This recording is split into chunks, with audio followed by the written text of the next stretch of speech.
મુન્દ્રા બારોઈ નગરપાલિકાની સામાન્ય સભા પ્રમુખ રચનાબેન જોશીના અધ્યક્ષસ્થાને યોજાઈ હતી. સભાના પ્રારંભે રાષ્ટ્રગીતનું ગાન થયું હતું અને ઉપસ્થિત લોકોએ ભારતના પૂર્વ પ્રધાનમંત્રી ડોક્ટર મનમોહન સિંહને 2 મિનિટ મૌન પાડી શ્રદ્ધાંજલિ પાઠવી હતી. ત્યારબાદ સુધરાઈના ત્રિમાસિકનો હિસાબ રજૂ કરાયો હતો.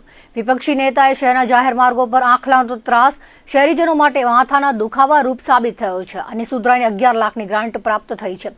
એ ગ્રાન્ટ ત્વરિત વાપરવા રજૂઆત કરી હતી. આંખલા યુદ્ધ જીવલેણ સાબિત થઈ શકે છે. પ્રમુખ રચનાબેન જોશી ભારે વરસાદમાં 1 થી 7 વોર્ડમાં રસ્તાને નુકસાન થયું છે તે માટે સરકારે 7 કરોડ ફાળવ્યા છે. વિપક્ષી નેતાએ આઉટ ગ્રોથિંગ અંગે પ્રમુખ સાથે દલીલબાજી કરી હતી. વિપક્ષી નેતાએ સ્ટ્રોમ વોટરના કામોમાં ભ્રષ્ટાચાર થતો હોવાનું જણાવ્યું હતું.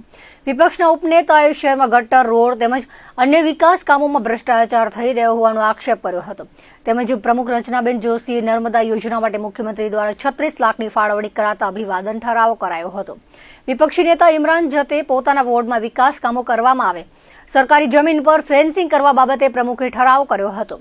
ખાનગી પાર્ટીના ખુલ્લા પ્લોટોમાં સુધરાઈ સફાઈ કરાવશે અને એ ખાનગી પાર્ટી પાસે ખર્ચ વસૂલશે. વિપક્ષના કાનજી સોંદરાએ શહેરના જાહેર શૌચાલયમાં સફાઈ કરવા જાહેરાત કરી હતી. આ પૂર્વે કોંગ્રેસના કાઉન્સિલરોની રજૂઆતના મુદ્દાનું વાંચન ન કરતા ભારે હોબાળો થયો હતો. પ્રમુખ રચનાબેન જોશીએ નગરપાલિકા 1 થી 7 વોર્ડમાં વિકાસ કામો કરી રહી છે અને અમો કોઈના વિરોધી નથી તેવું જણાવ્યું હતું. સભા દરમિયાન મુન્દ્રા પોલીસ દ્વારા ચુસ્ત પોલીસ બંદોબસ્ત ગોઠવાયો હતો. આ સભામાં સુધરાના ચીફ ઓફિસર હસ્મિતાબેન, ઉપપ્રમુખ જીતુ માલમ, કારોબારી ચેરમેન ભોજરાજ ગઢવી, સત્તાપક્ષના નેતા ધર્મેન્દ્રસિંહ ઝાલા, દંડક દિલીપ ગોર તેમજ તમામ કાઉન્સિલરો અને કોંગ્રેસના સભ્ય અનુબાપા ખત્રી, જાવેદ પઠાણ, કાનજી સોંદરા, નિમિતાબેન પાતરિયા સહિતના ઉપસ્થિત રહ્યા હતા.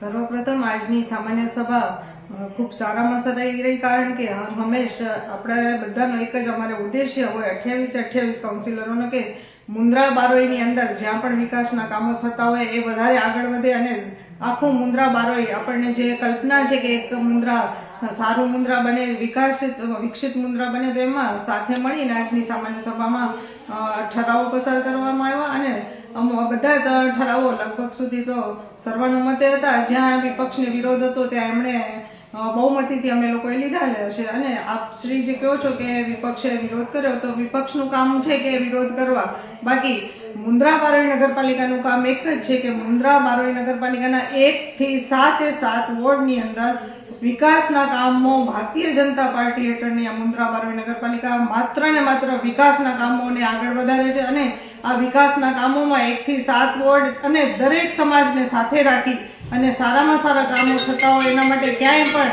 નગરપાલિકાએ કોઈ પણ પક્ષપાત કરેલો નથી. હા, વિરોધ પક્ષને ક્યાંક નાના મોટા એવા હોય તો એ વિપક્ષનું કામ છે કે આ વિરોધ કરવો, બાકી હર હંમેશ બધાને સાથે લઈ અને કામ કરેલા છે. અત્યારે ઘણા બધા એવા કામો છે કે દરેક વિસ્તારમાં અમે લોકોએ આદરણીય આપણા સાંસદશ્રી હોય, ધારાસભ્યશ્રી હોય, એમના પણ નેજા હેઠળ જે વિકાસના કામો હોય એ પણ ત્યાં કરવામાં આવેલા છે. તો એવા તો ઘણા છે, કદાચ આપને ધ્યાને હશે તો અમે લોકો હમણાં જ વોર્ડ નંબર 3 ની અંદર મતિયા દાદાના મંદિરની અંદર બાગ બગીચાનું કામ પણ પૂરજોશમાં ચાલુ છે. એવું જ અમારે અહીંયા રોકડિયા હનુમાનની મંદિરની સામે સ્નાનાઘાટ છે, એમાં પણ તો દલિત સમાજ હોય કે બધા જ હોય એવા અનેક સમાજને અમે લોકો સાથે રાખી અને આગળના કામો વધારતા આવીએ છીએ અને સૌ સાથે મળી એક જ સંકલ્પ સાથે વધીએ છીએ કે મુન્દ્રા બારોઈ નગરપાલિકા 1 થી 7 વોર્ડમાં વિકાસના કામો કરે. આજની જે સામાન્ય સભા યોજવામાં આવેલી હતી, જે વારંવાર પ્રમુખનો હિટલરશાહીનું વલણ છે એ જ વલણ આજે પણ ચાલુ રહ્યું હતું.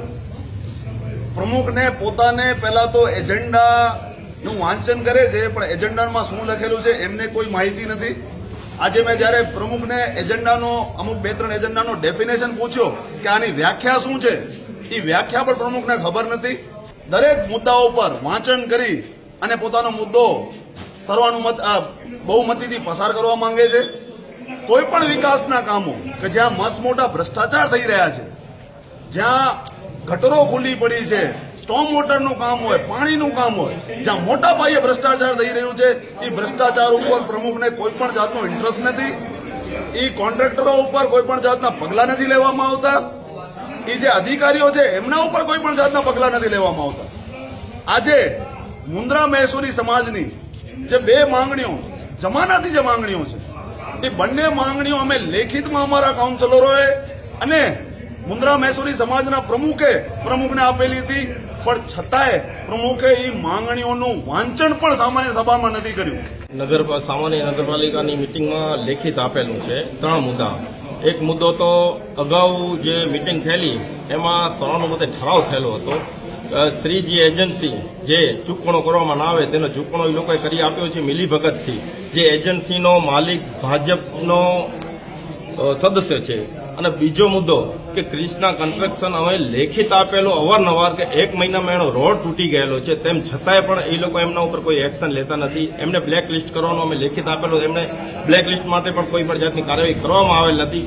અને ત્રીજો ખાસ મુદ્દો કે અમારા વોર્ડ નંબર 1માં જે હરિનગર ભક્તિ પાર્ક અને ગોલ્ડન ગાર્ડન સોસાયટીમાં લેખિત 600 મીટરનો અમે રોડનું કામ આપેલું, તેમ છતાંય એ લોકોએ એ રોડના કામોને બાદ કરી, મુસ્લિમ અને મહેશ્વરી વિસ્તાર હોવા છતાં એ લોકો બાદ કરી અને એમની રાજપ્રકાશ સ્કૂલ પાસેથી જતો માર્ગ એમણે પાકર કુવાનું નામ આપીને આપેલું છે, જે નદીના પટમાં રોડ આવે છે, લોક ઉપયોગી છે નહીં.